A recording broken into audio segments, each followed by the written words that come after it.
क्या कह रहे हैं भाई, लैपटॉप के वीडियोस नहीं आ रहे?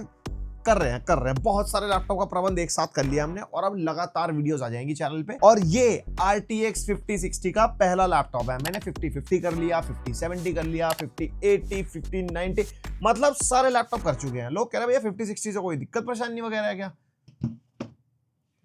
तो हमने फिर 5060 वाले लैपटॉप मंगा लिए। ये है Lenovo लॉक, ये क्रॉसहेयर, और पहले क्रॉसहेयर की वीडियो देख लो, लॉक भी आ जाएगा।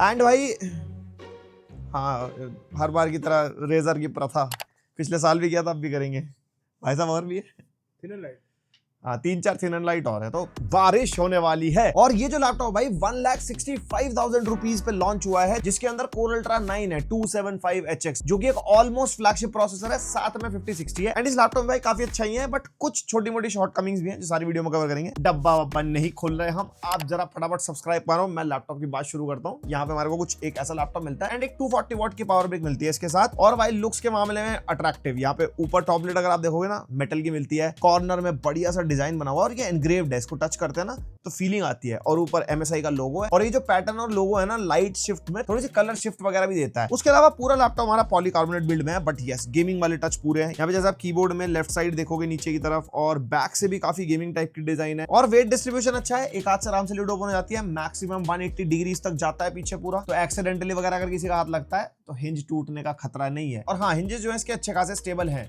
मतलब जितने MSI के लैपटॉप में यूजुअली मिलते नहीं है, बट हाँ इसके अंदर अच्छे हैं। और ये लैपटॉप 2.6 kg का है विदाउट चार्जर, और अगर आप चार्जर भी इंक्लूड कर दोगे तो 3.4 kg तक वेट हो जाता है। तो अच्छा खासा भारी मामला है। और लैपटॉप की थिकनेस 27.9 mm है, तो अच्छा खासा मोटा है, जैसा गेमिंग लैपटॉप से उम्मीद कर सकते हो। और बिल्ड वाइज सॉलिड है। टॉप लिड फ्लेक्स ज्यादा नहीं मिलता हमारे को, कीबोर्ड फ्लेक्स भी ऐसा ज्यादा नहीं है। बाकी अगर आप भी अपने लिए ऐसा कोई गेमिंग लैपटॉप देख रहे हो और आप देहरादून या उत्तराखंड से हो, तो आप विजिट कर सकते हो लैपटॉप स्टोर, जहां पे आपको सारी वैरायटी के लैपटॉप्स मिल जाएंगे, gaming, thin and light, 2-in-1, जैसी आपकी रिक्वायरमेंट। एंड यहाँ पे कैश, क्रेडिट, EMI सारे पेमेंट मोड्स अवेलेबल हैं। और अगर तुम्हें कोई महंगा लैपटॉप लेना हो, किडनी विडनी की बात करनी हो, तो आप अपने हिसाब से कर सकते हो। सारी कॉन्टैक्ट डिटेल्स, एड्रेस जो भी है डिस्क्रिप्शन में मैं आपको दे दूंगा, जाने से पहले कॉल व्हाट्सएप कर लेना। और इसमें है इंटेल Core Ultra 9 275HX, और इसको मैं ऑलमोस्ट फ्लैगशिप क्यों बोल रहा था, क्योंकि इसके ऊपर एक 285HX आता है, जो MSI टाइटन में हमने कवर किया था, वो भाई इससे भी ऊपर का है। और ये प्रोसेसर भी 24 कोर्स 24 थ्रेड्स के साथ आता है। 8 P कोर्स है, 16 E कोर्स है। NPU इसके अंदर भी मिलेगा, लेकिन वो 13 टॉप्स वाला NPU है, जिसका कोई काम नहीं है। GPU आ गया लैपटॉप में, CPU पावरफुल है,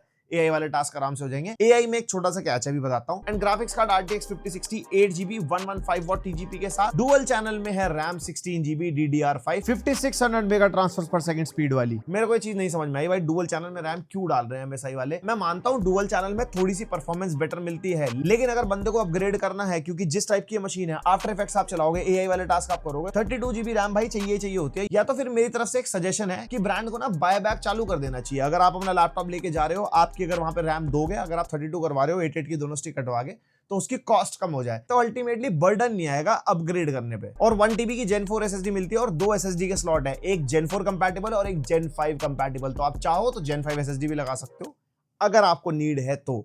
ये एक अच्छी चीज लगी मेरे को। एंड कनेक्टिविटी में Wi-Fi 6E and Bluetooth version 5.3, और कोई भी MS Office और कोई भी Xbox गेम पास कुछ नहीं, जो कि होना चाहिए था। एंड इस प्रोसेसर को मैं कंपेयर करके देख रहा था कंपेटिटिव प्रोसेसर से, भाई अच्छा खासा परफॉर्म करता है। यहाँ पे आप मल्टी कोर सिंगल कोर का देख सकते हो, क्योंकि 50 सीरीज वाले लैपटॉप्स हमारे को ओल्डर जनरेशन CPUs के साथ भी पेयर होकर मिल रहे हैं ना, तो उसके अंदर आपको पता होना चाहिए भाई, अगर ये लैपटॉप महंगा है तो अपने प्रोसेसर की वजह से भी है। तो Cinebench R23 में 35,000 के आसपास multi core, 2000 plus single core, R24 के भी नंबर्स आप यहाँ पे देख सकते हो। Geekbench 6 भाई अच्छे स्कोर हैं, CPU इंटेंसिव बेंचमार्क है। तो आपको कोडिंग वगैरह करनी है किसी भी लेवल की, या जितने भी CPU इंटेंसिव टास्क हो गए, लाइक म्यूजिक प्रोडक्शन वगैरह करना है, ये लैपटॉप डिसअपॉइंट नहीं करेगा। देन AI की परफॉर्मेंस के लिए Geekbench का AI वाला बेंचमार्क निकाला, भाई अच्छे खासे नंबर्स यहाँ पे निकाल के दे गया। 5060 ऑब्वियसली, एंड DeepSeek R1 का 32 बिलियन पैरामीटर मॉडल रन किया, जो हम सारे लैपटॉप्स में करते हैं फॉर टेस्टिंग। और ये हमारा प्रॉम्प्ट होता है, लैपटॉप फ्रीज हो गया, नहीं चला। जिस भी लैपटॉप के अंदर 16GB रैम रही है ना, हमने जिसमें भी टेस्ट किया, चलता ही नहीं है, जो हमारा बेसिक बेंचमार्क है, तभी तो हम कंपैरिजन बना पाते हैं ना। तो भाई मेरे हिसाब से 32GB रैम आपको करानी पड़ेगी अगर आप लोकली AI मॉडल्स वगैरह चलाने वाले हो। और वैसे भी 1,65,000 का लैपटॉप है, 32GB रैम दे सकते थे। और ये प्रॉब्लम सिर्फ MSI के साथ नहीं है, सारे ब्रांड्स 50-60 तक जितने भी लैपटॉप हैं, सबके अंदर 16GB रैम ही है, चाहे लैपटॉप कितना भी महंगा हो।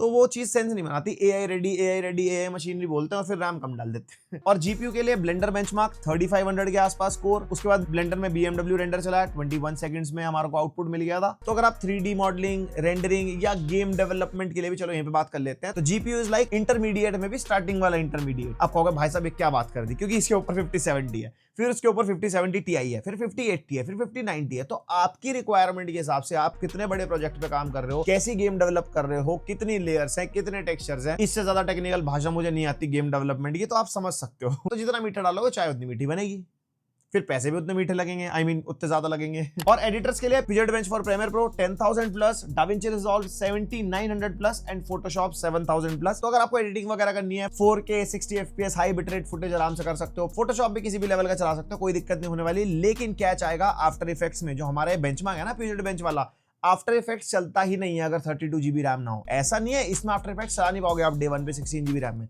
चला सकते हो, बट आफ्टर इफेक्ट्स जो सॉफ्टवेयर है वो ज्यादा रैम डिमांडिंग भी है। मतलब जीपीयू सीपीयू रैम सब चाहिए होता है उसको। जो चलाते हैं वो जानते होंगे। प्लीज अपना फीडबैक शेयर करना, 16 GB में दिक्कत तो नहीं आती, तो लोगों को पता लग जाएगा। हाँ, टाइम स्टैम्प डाल देना, तो जैसे मैं बोलता हूँ ना, ऐसे कमेंट आते हैं नीचे, वो बड़े अच्छे लगते हैं, मैं सारे पढ़ता हूँ। और जीपीयू की परफॉर्मेंस के लिए 3D Mark Time Spy numbers आप देख सकते हो, बढ़िया है। उसके बाद OpenCL Geekbench 6 का 1,15,000, VR Mark का बेंचमार्क भी निकाला 15,000 प्लस। आप आराम से VR गेमिंग करनी हो इस लैपटॉप पे, हो जाएगी, कोई दिक्कत नहीं है। फिर एक्सट्रीम टेस्टिंग करी, प्राइम 95 एक घंटे के लिए चला, 100% लोड पे सीपीयू, मैक्सिमम 102 डिग्रीज गया सीपीयू टेम्परेचर, एवरेज 95 डिग्रीज आया, 5.1 गीगाहर्ट्ज तक भी मैक्सिमम गया, एवरेज 3.36 का था। अब तुम कहोगे भैया थर्मल्स अच्छे नहीं, गर्म हो रहा, एक मिनट, 275HX है ये, 24 कोर का प्रोसेसर। वॉटेज पुश हुई इसकी 135 वॉट तक एक बारी के लिए, एंड 100 वॉट के एवरेज पे चलता रहा और लैपटॉप क्रैश नहीं हुआ। तो वॉटेज ज्यादा पुश होगी तो 100 के आसपास टेम्परेचर जाएंगे, कितने भी बड़े से बड़ा लैपटॉप उठा ला। फिर जीपीयू को भी 100% लोड पे डाला, यहाँ पे एवरेज टेम्परेचर 70 डिग्रीज के आसपास था, एंड मैक्सिमम 115 वॉट तक गया, और 112 वॉट का एवरेज भी मेंटेन करके गया। और तो लैपटॉप ने प्रॉपर पोटेंशियल पे काम कर रहा है। उसके बाद गेम टेस्ट में एक पहले डिस्क्लेमर दे दूं, 16 GB रैम के साथ ये है, ऑब्वियसली 32 GB रैम में आपको और बेटर परफॉर्मेंस मिलेगी, बिकॉज सीपीयू बहुत अच्छा है, जीपीयू भी काफी अच्छा है। तो अगर आप फ्यूचर में अपग्रेड करोगे ना, तो 5 से 10% या प्रोबेबली 15% का डिफरेंस मिल सकता है इन सम गेम्स। और सबसे पहले वैलोरेंट टेस्ट किया, एवरेज हमारे को यहाँ पे वही 400-450 FPS के आसपास मिल रहे थे, बिकॉज सीपीयू इंटेंसिव गेम है, सीपीयू बहुत तगड़ा है, तो कोई दिक्कत वाली बात ही नहीं है यहाँ पे। फिर मैंने सोचा चलो CS2 भी टेस्ट कर लेते हैं वेरी हाई सेटिंग्स पे, और हाँ 1600p जो उसका नेटिव रेजोल्यूशन है, सारे गेम्स हमने उसी पे टेस्ट करे हैं, एंड बढ़िया यहाँ पे भी हमारे को एवरेज 130-135 FPS मिल रहे हैं। GTA 5 enhanced edition, preset maximum ray tracing रखा, 1600p रखा, इसके अंदर भी एवरेज 50-55 FPS हमारे को मिल गया, और ये बहुत डिमांडिंग गेम हो गया है अब। एंड एल्डन रिंग टेस्ट किया मैक्सिमम सेटिंग्स पे, एवरेज हमारे को 40-45 FPS का मिल गया था, और ये 60 FPS लॉक्ड गेम है, तो आप चाहो तो थोड़ी सेटिंग्स कम करके 60 FPS भी निकाल सकते हो। RDR2 टेस्ट किया, फिर फेवर क्वालिटी यानी कि मैक्सिमम सेटिंग्स, इसके अंदर DLSS मिलता है, तो वही 5-10 FPS का डिफरेंस आता है दोनों सिनेरियोज में। उसके बाद साइबरपंक आ जाता है, रॉ परफॉर्मेंस में भी प्लेबल FPS मिल जाएंगे 50 FPS के आसपास, लेकिन अगर आप फ्रेम जनरेशन लगाओगे तो अच्छे खासे FPS मिलेंगे, और ये 2x फ्रेम जनरेशन है जो 40 सीरीज में मिलता है,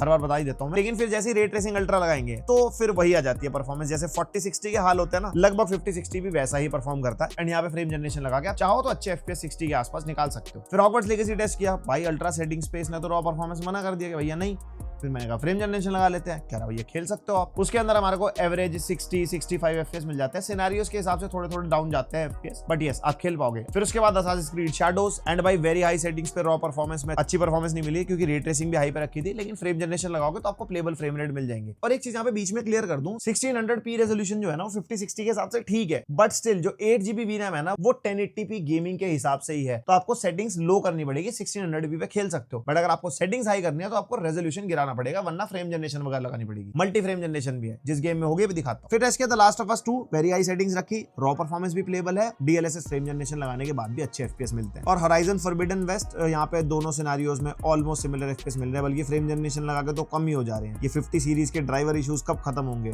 जो भी AMD सेंट्रिक गेम है उसमें ज्यादा दिक्कत करते हैं, तो अपडेट वगैरह के थ्रू ये प्रॉब्लम भी फिक्स हो सकता है, बट हाँ आप प्लेबल FPS पे ये गेम भी खेल सकते हो। गोस्ट ऑफ सुशिमा, यहाँ पे रॉ परफॉर्मेंस भी अच्छी है, लाइक 50 FPS के आसपास मिल रहे हैं, बट फ्रेम जनरेशन लगा के 100 पार, भाई जबरदस्त परफॉर्मेंस। फिर ब्लैक मिथ वुकोंग ट्राई किया, एंड कुछ ऐसे गेम्स हैं जिनके FPS ना रट जाते हैं अलग अलग लैपटॉप्स के। आपने एक चीज नोटिस करी, 40-60 टाइप की ही लगभग सी परफॉर्मेंस है, 50-60 40-60 में गेमिंग में मुझे ज्यादा खास डिफरेंस लगा नहीं। और हाँ वैसे मैं कंपैरिजन भी प्लान कर रहा हूँ 40-60 50-60 40-70 5070 8GB VRAM में बहुत सारे आ गए ना। हाँ 5050 भी। तो मेरे को बता देना कैसा कैसा कंपैरिजन चाहिए, प्राइस वाइज करेंगे वो ज्यादा बेटर रहेगा। तो ब्लैक विद वुकोंग में cinematic raw performance payable FPS नहीं मिलते, फ्रेम जनरेशन लगा के आपको अच्छे एफपीएस मिल जाएंगे। अगर आप रे ट्रेसिंग को वेरी हाई पे लगा दोगे तो दोनों सिनेरियोज में मना कर दिया लैपटॉप ने, ना भैया मेरे बस की नहीं है। बट हाँ अगर 1080p पे खेलोगे तो खेल सकते हो, दिस इज 1600p। लेकिन ये 50 सीरीज है, मल्टी फ्रेम जनरेशन आती है, तो मैंने 3x और 4x लगा के देखी भाई, यहाँ पे प्लेबल एफपीएस मिल गया हमारे को। एंड यहाँ पे 3x एंड 4x में एफपीएस में इतना खास डिफरेंस नहीं आ रहा, क्योंकि यहाँ पे जितने बेस फ्रेम्स अच्छे जनरेट होंगे ना मल्टी फ्रेम जनरेशन में, उतना ही बेटर निकल के आता है। Then we tested Spiderman, very high settings, DLSS frame generation लगा के आपको ठीक ठाक 50 एफपीएस मिल सकते हैं, रॉ परफॉर्मेंस ओके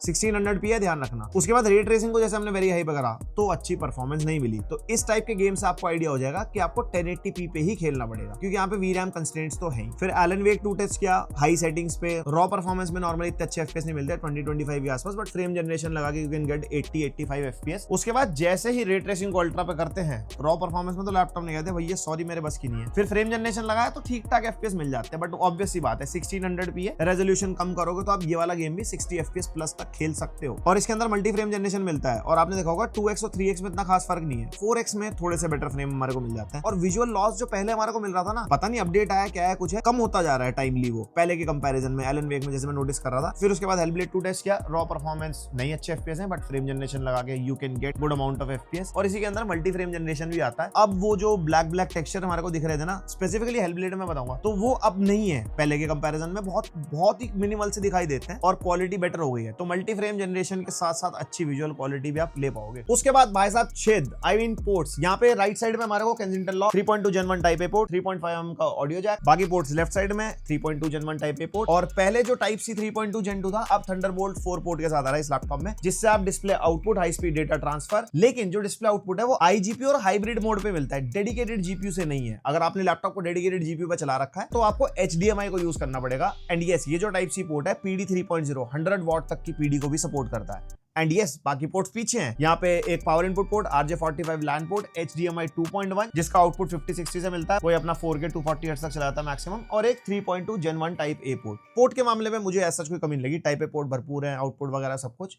एकदम बढ़िया। और हाँ, मक्स स्विच अब तो बात करनी भी नहीं चाहिए, जिसमें आप इंटरनल डिस्प्ले का आउटपुट IGPU से DGPU में शिफ्ट कर सकते हो फॉर बेटर परफॉर्मेंस या बेटर बैटरी। MSI सेंटर में मिलता है, वहां से आप चेंज कर सकते हो। और 16 इंच का लैपटॉप है, फुल साइज का कीबोर्ड मिलता है, वही अपना टिपिकल जैसे MSI का कीबोर्ड है, कुछ ज्यादा चेंजेस नहीं है, टाइपिंग फील भी वैसी है, WASD ट्रांसपेरेंट टाइप है, और नमपैड काफी छोटा मिलता है इसके अंदर। और ये 24 जोन RGB कीबोर्ड है, जिसमें कस्टमाइजेशन अच्छी खासी हो जाती है। और ट्रैक पैड का साइज वही है, थोड़ा छोटा मिलता है, बट चलाने बढ़िया है, ग्लाइड वगैरह स्मूथ है, और मल्टी जेस्चर वगैरह को भी सपोर्ट करता है। और इस लैपटॉप में 16 इंचेस की IPS लेवल डिस्प्ले है, जिसका रेजोल्यूशन 2560x1600p है, 16:10 वाली डिस्प्ले है, 240 हर्ट्ज का रिफ्रेश रेट है, which is good e sports वालों के लिए। जैसे कि आपने वैलोरेंट वगैरह में देख लिया, FPS अच्छे मिल रहे थे, तो वहां पे आपको हाई रिफ्रेश रेट का फायदा मिलेगा। और कोई डायनामिक रिफ्रेश रेट का सपोर्ट नहीं है। And colour gamete is also good, 100% sRGB, 98% DCI-P3, and जो ऑल टाइम ब्राइटनेस है वो 517 निट्स तक की है, जो अच्छी दिखाई देती है। और इसके अलावा ना कोई सर्टिफिकेशन, ना HDR का सपोर्ट, उन सारी चीजों में MSI भी थोड़ा सा लैक करता है, इनको थोड़ा और करना चाहिए लैपटॉप्स में। और डिस्प्ले का एक्सपीरियंस अच्छा है, कलर ग्रेडिंग आपको करनी है, डिस्प्ले कलर्स अच्छे हैं, फोटोज में, वीडियोस में, कंटेंट आप देखते हो, गेम आप खेलते हो, ओवरऑल डिस्प्ले अच्छी है, डिसअपॉइंट नहीं करेगी। लेकिन एक चीज डिसअपॉइंट करेगी,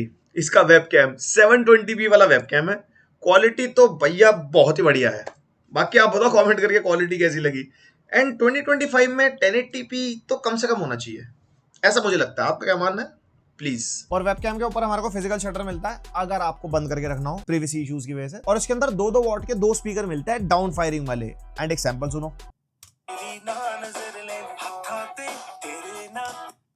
कॉपीराइट ना आ जाए, नए वाले गाने बढ़िया करा नौजला के। और आवाज अच्छी है, लाउडनेस अच्छी फील होती है, क्लियर साउंड मिलती है। और इसके अंदर नाइमिक ऑडियो का सपोर्ट है, नाइमिक के ऐप मिलते हैं जिसमें अलग अलग मोड्स मिलते हैं, आप ट्वीक कर सकते हो अपने लिसनिंग एक्सपीरियंस के हिसाब से। और अच्छी चीज 90 Wh की बैटरी है इसके अंदर, 4 से 4.5 घंटे का बैकअप आराम से मिल जाएगा on basic usage. Power efficiency mode पे हम टेस्ट करते हैं, 100% स्पीकर लाउडनेस, स्क्रीन ब्राइटनेस 50-60% और कीबोर्ड बैकलिट ऑफ। उसके अंदर ये बैकअप है जिसके अंदर बेसिक टास्क, मान लो साइड बाय साइड ब्राउजिंग कर ली, एप्लीकेशन वगैरह खोल ली, बस यही सब। आपका यूज केस चेंज होगा तो बैटरी बैकअप भी चेंज हो सकता है। और हाँ, आई जीपीयू मोड पे कर लिया था, डी जीपीयू पे नहीं। और जो इसका 240 वॉट का पावर अडाप्टर है उससे 25 मिनट्स में 50% तक लैपटॉप चार्ज हो जाता है। फुल चार्ज होने में 1 आवर 10 मिनट्स के आसपास लगते हैं। तो देखो ओवरऑल जो मशीन है वो तो बढ़िया है, थोड़ी बहुत शॉर्टकमिंग्स हैं जैसे कि 720p वाला वेबकैम जिसकी क्वालिटी आह क्या ही बातचीत भाई साहब, एंड 32GB रैम हो सकती थी। वैसे तो कंपटीशन में कोई भी नहीं दे रहा, तो MSI वाले कह रहे भाई साहब हम भी क्यों दें।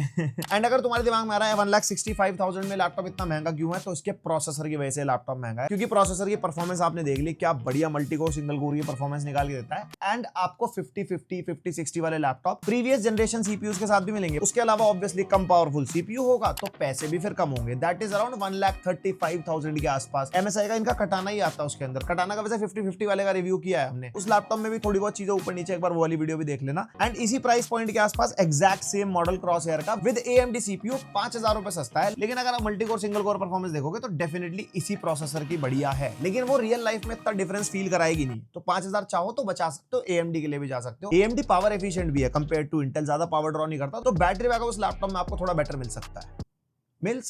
मैंने टेस्ट नहीं करा। बाकी 50-60 वाले और कोई लैपटॉप मैंने टेस्ट नहीं करे, तो कुछ ऐसा कंपैरिजन है नहीं मेरे पास। बट हाँ एक चीज, जिस प्राइस पे ये आता ना, इसी प्राइस पे 4070 भी मिलना चालू हो जाता है। ओवरऑल अगर मैं कंक्लूड करता हूँ, अगर आप जीपीयू स्कोर भी देखोगे तो 4070 से बेटर है रॉ परफॉर्मेंस में 5%, तो आपको ऑन ग्राउंड इतना खास बड़ा डिफरेंस मिलेगा नहीं। बाकी 5070 और 5070 Ti में डिफरेंस आएगा, तो वो वाले लैपटॉप मैंने ऑलरेडी जैसे टफ रिव्यू कर रखा है, एक बार वो भी देख लेना अपने बजट के हिसाब से। एंड डेडिकेटेड जीपीयू का कंपैरिजन में बनाऊंगा, क्योंकि 8-8 GB RAM में बहुत सारे हैं, तो मेरे को बताना किसका पहले चाहिए किसका बाद में। 2 ही जीपीयू रखे एक वीडियो में ज्यादा बढ़िया है, वरना ज्यादा कंफ्यूजन सी हो जाती है। बाकी आपके क्या थॉट्स हैं इस लैपटॉप के बारे में? आप क्रॉसहेयर का पुराना वाला तो नहीं चला रहे, या नया लेने की सोच तो नहीं रहे, या ले तो नहीं चुके? अपना फीडबैक जरूर शेयर करना। बाकी और लैपटॉप के रिव्यूज आते रहेंगे, उसके लिए सब्सक्राइब करना पड़ेगा। मिलते हैं नेक्स्ट वीडियो, तक के लिए